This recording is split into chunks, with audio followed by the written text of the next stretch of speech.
The temporary foreign worker program has come under fire for its potential to abuse workers and also because it could shut out existing residents of Canada. Businesses say they need the program, but there is also a growing call to scrap it. Armine Yalnizyan is the Atkinson Fellow on the Future of Workers. Armine, great to have you with us. Thank you for having me. So somewhere in the middle of this muddle is the truth. Do we need a program of temporary foreign workers that will work for less money than Canadians will?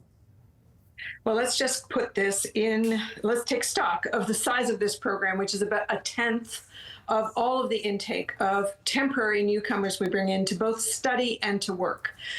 So it's a very small part of who we're bringing in, and it's received all of the focus because of this extraordinary statement that we should scrap it. It comes in two flavors, high skill and low skill. And so a lot of the focus has been on the low skill jobs, the entry level jobs, because youth unemployment has spiked in the summer.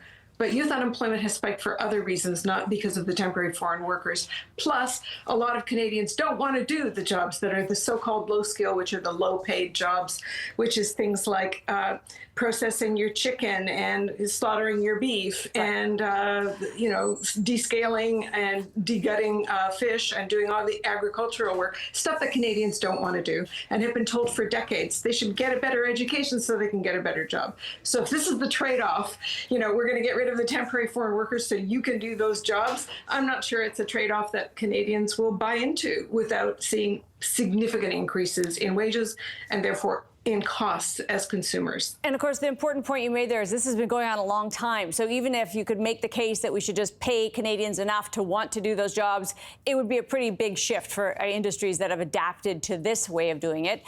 Having said that, are we protecting those workers? Because some of the legitimate complaints are a worker comes in and they're tied to one employer, and that could leave itself open to abuse by that employer.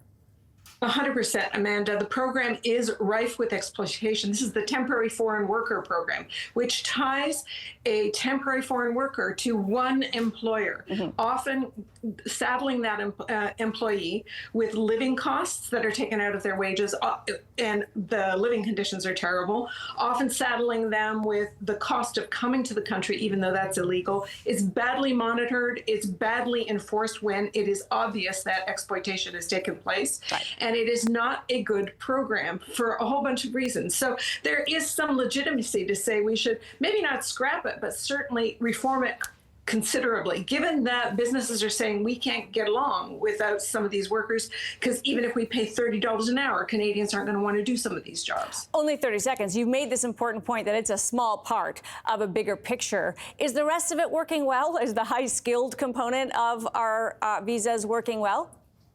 By and large, the rest of it isn't as problematic, but there's, anybody that doesn't have permanent residency status is open to exploitation because they want to stay. And so they will do whatever the employer says. So that's the issue that we need to be looking at. If they're good enough to work here, they're good enough to stay here. That has been the time-tested truth of jobs that Canadians haven't wanted to do for over 100 years. Armine, so good to have you. Always appreciate your time.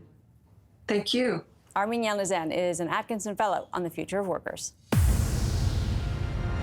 Time for the takeaway and the price of putting your head in the sand. In BC, the lives of a flock of ostriches has become something of a celebrity cause, but also an extremely serious court challenge. At its heart, the case is about weighing the individual against the collective. And while the feathery flock may have won some hearts, the question remains, is cuteness alone enough of an argument to undermine long-standing animal management practice? The 400-bird flock at Universal Ostrich Farms has been on death row since last December after an outbreak of avian flu that would ultimately kill 69 birds. Standard practice is to cull the herd immediately to protect other birds, including poultry farms, but also to prevent the avian flu from mutating and potentially spreading to humans. Cull may be an overly antiseptic word, so let's call it what it is. The birds are put to death. For context, that's something that happens to millions of birds every year in Canada as part of the same rigorous standards around disease. It may seem like a cruel way to manage the health of animals in our care, but as long as we raise animals for our own benefit, we have a responsibility to do it in a way that limits risk to others. But the farmers in BC ignored the order from the Canadian Food Inspection Agency, and their birds lived on. That's despite the fact that some of the humans who came into contact with that flock did indeed wind up with the avian flu in their blood. And despite the fact that bird-to-human transmission was confirmed in BC earlier this year. 2 levels of court later, with both a federal and the Court of Appeal upholding the cull, and the farm is standing firm in its refusal to follow the order. Cue the protesters and throw in some high-profile commentary from the likes of Robert F. Kennedy Jr., and you get a riveting drama. But meanwhile, the avian flu continues to have the ability to mutate in those ostriches with massive potential harm to other farmers, never mind some humans. For now, the farm is under a strict quarantine to try to limit the damage and has won a temporary stay against the cull. Again. My takeaway, we all like to feel special, but when the rules stop applying to everyone, they wind up applying to no one. There's a word for that, and it's called anarchy. That's Taking Stock for this week. I'm Amanda Lang. Thanks for being with us.